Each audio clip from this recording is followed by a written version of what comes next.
Assalamualaikum warahmatullahi wabarakatuh. Bismillahirrahmanirrahim.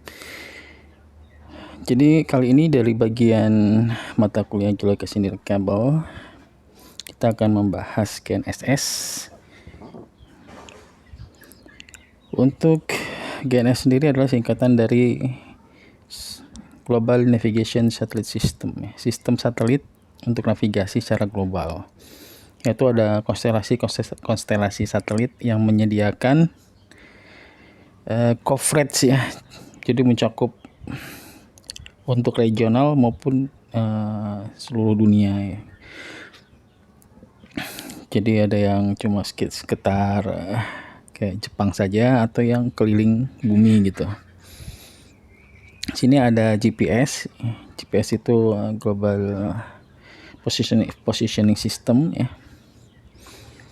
Kemudian dia tuh dimiliki oleh Amerika, United States of America.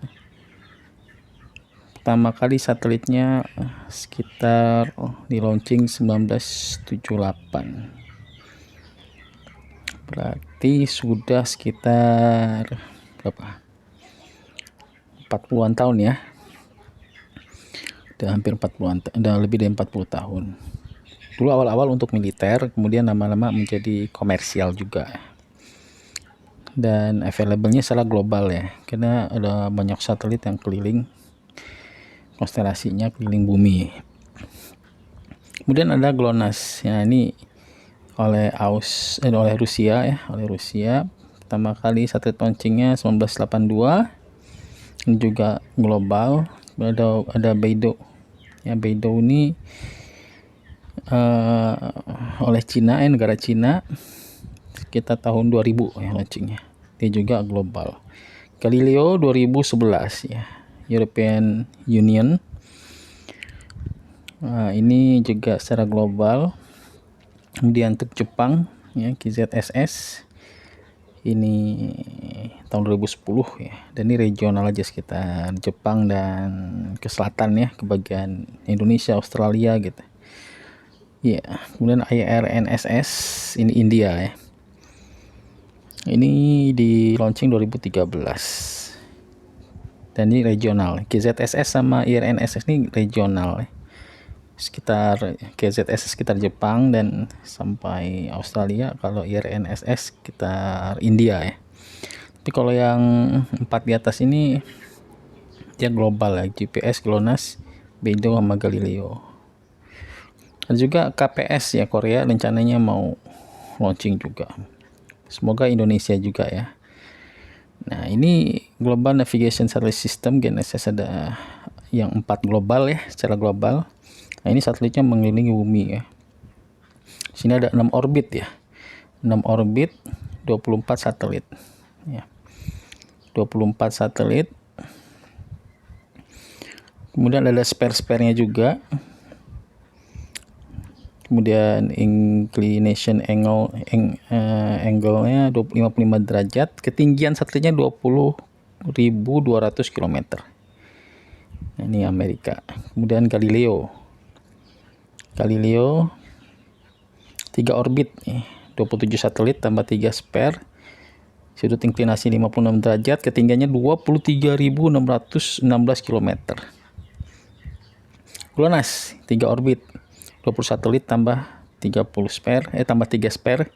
Sudut inklinasi 64,8 derajat, tinggiannya 19.100 km. Ini beda ketinggiannya supaya tidak tabrakan ya. Nah, ini Beidou punya Cina, 6 orbit, 35 satelit, 3 GEO, 27 MEO, 3 IGSO. Sudut inklinasi 55 derajat, tingginya 38.300 km dan 21.500 km. Nah, Beidou ini apa? Namanya tuh Big Dipper Constellation ya, pakai bahasa Cina benar. Kok ini bahasa Rusianya nih? Bacanya harus pakai logat Rusia ya. Ini European Union, kemudian ini USA, ini sumbernya. Selanjutnya positioning ya, pemosisian atau geolokasi atau localization ya, atau berdasarkan radio. Ini ada di dalam IEEE Communication Survey and Tutorial tahun 2018 dari Pera Rosaldo ya dan kawan-kawan. Jurnalnya Survey of Cellular Mobile Radio Localization Methods dari generasi ke-1 dan sampai generasi ke-5. Ini saya dapat dari YouTube-nya Profesor Heng. Ini akurasi ya dari 1 cm sampai 1 km. Nah, di sini ada 2G dengan ID itu sekitar hampir 1 km akurasinya. 3G sampai 4G enhanced cell ID itu bisa sampai berapa nih kira-kira ya, mungkin 50 meter lah gitu ya. Kemudian FCC meminta FCC ini di Amerika ya, semacam kominfonya Amerika gitu ya, itu minta ada wireless communication untuk perangkat radio dengan akurasi kurang dari 50 meter. Nah karena FCC inilah dan juga receiver dari GNSS itu mahal, itu dimulai banyak riset-riset di bidang geolokasi wireless ya dengan algoritma. Nah, dengan wireless LAN Bluetooth itu kira-kira 2 meter sampai 60 apa kira-kira ini ya, mungkin 20 meteran ya. 10, 20, 30, ini 50 meter ya, 50 meter. Ini ada 4G. Ini ada 4G dengan positioning reference signal itu bisa mungkin ini sekitar 5 meter akurasinya. Ada di sini ada hybrid ya. Hybrid antara macam-macam gitu. Kalau yang kuning hybrid, kalau yang merah ini GNSS. GNSS itu kalau standalone itu cuma receiver GPS saja atau GNSS saja, itu akurasinya ya sekitar 10 sampai 12 meter lah. Juga tergantung ya, kalau bagian atas tuh rural area, kalau bagian bawah itu indoor. Kalau diferensial GNSS nih biasa pakai untuk geomatika, untuk pemetaan. Ya, untuk pemetaan, untuk BPN ya, Badan Pertanahan Negara misalnya, untuk ukur tanah itu pakai diferensial GNSS. Nanti dia terkoneksi dengan stasiun referensi ya, kayak INACORS gitu. Dan ini ada fitur standar localization method itu diharapkan hingga 1 cm ya. Untuk 5G ini ya kayaknya sekitar 1 meter deh. Kalau 6G itu 1 cm sampai 1 mm. Yang dari websitenya dari YouTube-nya Profesor Heng. Ini juga dari YouTube Profesor Heng yang lain. Nah, itu diagram yang sama tapi inspirasinya dibuat lebih sederhana ya. Jadi 1 cm sampai 100 cm. 2G-nya dihilangin di sini. Ini ada 4G, ada 5G. 5G-nya sekitar 1 meter sampai 10 meter. 4G-nya sekitar 10 meter lah akurasinya. GNSS ini dari sekian sentimeter akurasinya untuk yang diferensial GNSS sampai standalone. Standalone itu bisa sampai 100 meter malah ya, kalau di dalam ruangan sinyal susah. 6G itu harapannya bisa sampai 1 cm. Oke. Bagaimana GPS works? Ya, ini dari websitenya GPS. Di sini GPS itu mengirimkan waktu ya, sinyal ya, itu ada waktunya itu ya, ada waktu sinyalnya. Dan pakai clock, atomic clock juga. Jadi perlu sinkronisasi yang bagus antara pengirim sama penerima. Ada juga clock bias nanti ya. Clock bias juga perlu dihilangkan juga sebenarnya. Dan kedepannya pakai kuantum, itu mau sinkronisasi kuantum itu menambah akurasi GNSS ini hingga milimeter gitu, centimeter milimeter. Kemudian GPS-nya ini sinyalnya itu ya, sinyalnya karena dia cahaya sinyalnya itu gelombang elektromagnetik itu merambat dengan kecepatan 299.792 km per detik atau 3 kali 10 pangkat 8 meter per detik ya. Nanti dia tiba di penerima. Nah, tiba penerima nih time of arrival, bukan time of arrival ya, arrival signal arrival gitu, time gitu ya. Karena time of arrival nanti adalah waktu sinyal tiba dikurangi dengan waktu sinyal berangkat dari satelit. Ya, di sini 24 satelit atau lebih, tingginya 20.000 km. Ya, 20.000 sampai 350 km. Kalau tadi 2.200 ya. Kalau di sini bilangnya 2.200, jadi 2.350 km di atas bumi, 6 orbit, dan mengelilingi bumi ini, planet bumi ini 2 kali sehari di dalam 1 atau 6 orbit untuk menyediakan coverage ya, cakupan yang berkelanjutan gitu, yang continuous ya, terus menerus. Nah, jarak itu adalah kecepatan cahaya dikali waktu TOA. TOA itu adalah waktu sinyalnya diterima, T2 dikurangin waktu sinyalnya itu berangkat. Satu, jadi perlu timestamp. Jadi TOA itu perlu timestamp dan perlu sinkronisasi yang akurat. Oke, dengan kuantum sinkronisasi di masa depan kemungkinan bisa lebih akurat lagi TOA-nya. Kalau TOA-nya akurat, penentuan posisi juga lebih akurat. Kemudian ini ya ada satu lagi sebenarnya, kalau nggak ada timestamp pakai korelasi gitu. Nah, ini salah satu penggunanya untuk precision agriculture ya, agriculture yang akurat nih. Ini ada comment sistemnya. Nah, time of arrival ini kadang disebut juga dengan time of flight ya. Jadi lamanya waktu sinyal terbang sejak dia berangkat dari satelit hingga sampai ke penerima.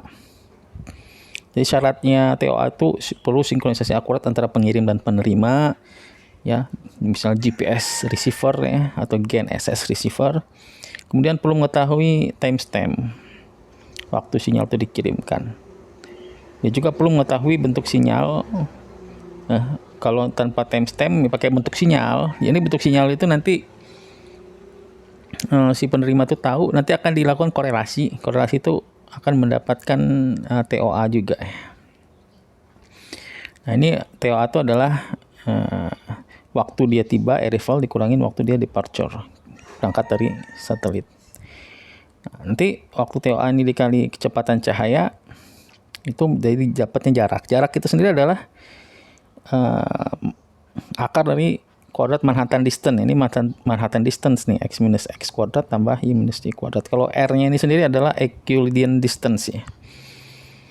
Ini seperti kayak Pitagoras ya, segitiga siku-siku ya. Kalau r ini sisi miring, x minus x ini sisi alas, kalau y minus y ini sisi tegak gitu ya. Ini rumus Pitagoras. Nah, dari rumus ini r ini dapat dari TOA. Nanti X sama Y ini posisi satelit ketahuan. Jadi kita akan bisa mencari X kecil, Y kecil, itu posisi GPS receivernya itu ada di mana. Jadi kita bisa menentukan posisi kita ada di mana dengan sinyal dari satelit. Nanti kita bisa memakai algoritma geolokasi seperti multilaterasi dan lain-lain. Sebenarnya ada banyak sih yang lain-lain kalau mau dipakai juga ya. Ini contoh Galileo ya, 3 orbit. Ini dari websitenya itu kira-kira seperti ini kemungkinan bentuknya satelitnya. Kemudian ini GLONASS milik Rusia, 3 orbit juga tuh, keliling bumi. Nah, ini kira-kira satelitnya seperti ini. Selanjutnya BDS, Bedow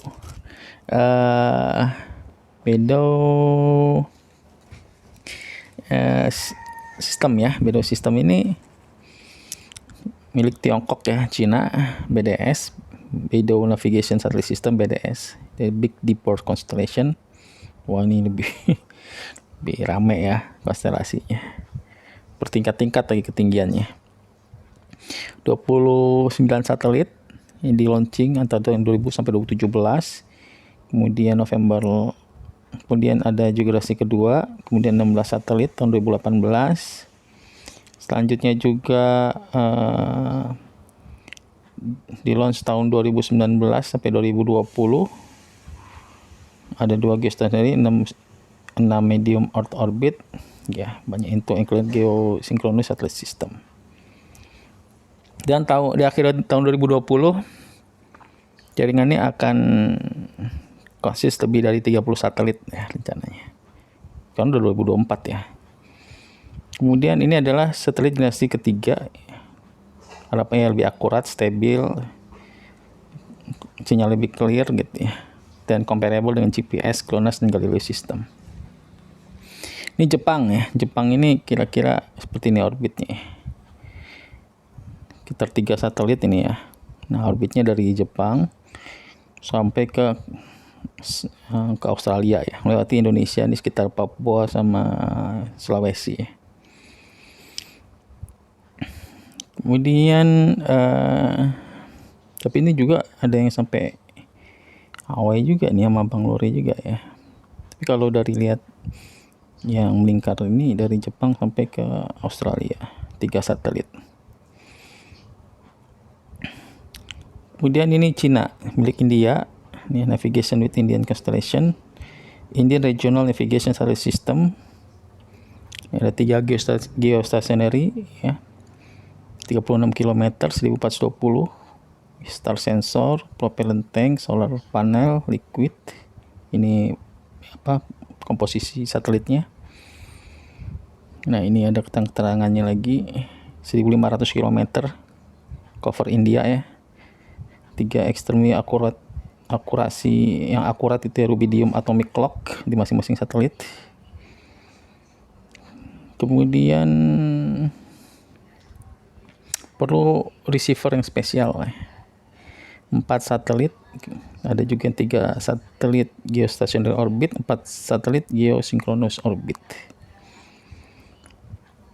KPS Korea Selatan sekitar 2034 sampai 2035 rencananya. Periode 2022, 14 tahun ini sedang dikembangkan ya. Jadi di governingnya Ministry of Science and ICT. Ini apa R&D-nya? Nggak kebaca. Jangan seperti ini juga ya, mirip Jepang juga ya. Di sekitar Korea Selatan. Ada 3 geo, 5 IGSO. 3 geo, 5 IGSO. Pilotnya navigation, time sinkronisasi, SBAS, SAR, operation center, satellite control center, antenna station, monitoring station, mission control station ya. Ada juga risetnya, reference station receiver, test and evaluation user receiver. Indonesia ini ada perusahaan satelit negara ya. Dan ada Satria ini ya. Baru yang terakhir nih, tapi ini ya, satelit bukan untuk GNSS. Semoga kedepannya Indonesia juga punya ya. Ini 19 Juni 2023 ya, satelit multifungsi bernama satelit Indonesia Satria 1 ya. Dirakit di Thales Alenia Space Prancis, dioperasikan oleh PT Satelit Nusantara 3 ya, SNT.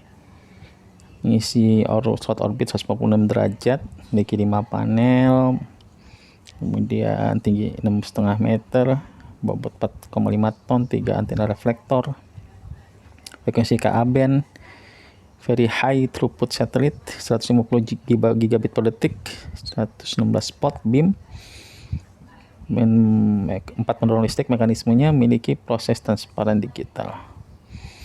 Dan apa sih standalone GNSS itu biasa dipakai tugas akhir nih untuk IoT. Ya ini harganya juga ya terjangkau lah untuk mahasiswa S1 misalnya. Sekitar berapa puluh ribu dan ratus ribu rupiah gitu. Kalau yang GNSS itu untuk pakai INACORS ya, untuk diferensial GNSS ya, dia ada Continuous Operating Reference System CORS, ada juga Indonesia CORS ya, di ITERA juga ada nih INACORS. Ini biasanya yang alatnya yang mahal ini, dia bisa juga biasa dipakai untuk pemetaan ya, orang-orang geomatika atau geodesi. Atau di handphone. Kalau di handphone ini contohnya ini Redmi Note 9 itu bisa GPS, GLONASS, Galileo, BDS tuh 4 nih. Ini ada iPhone 15. Nah, GPS, GLONASS, Galileo, BDS, KZSS. Ada Jepangnya juga. Jadi di handphone kita tuh nggak GPS doang ya, tapi GNSS nih. Jadi canggih, bisa semua bisa semua satelit gitu. Oke, terima kasih, semoga bermanfaat. Assalamualaikum warahmatullahi wabarakatuh.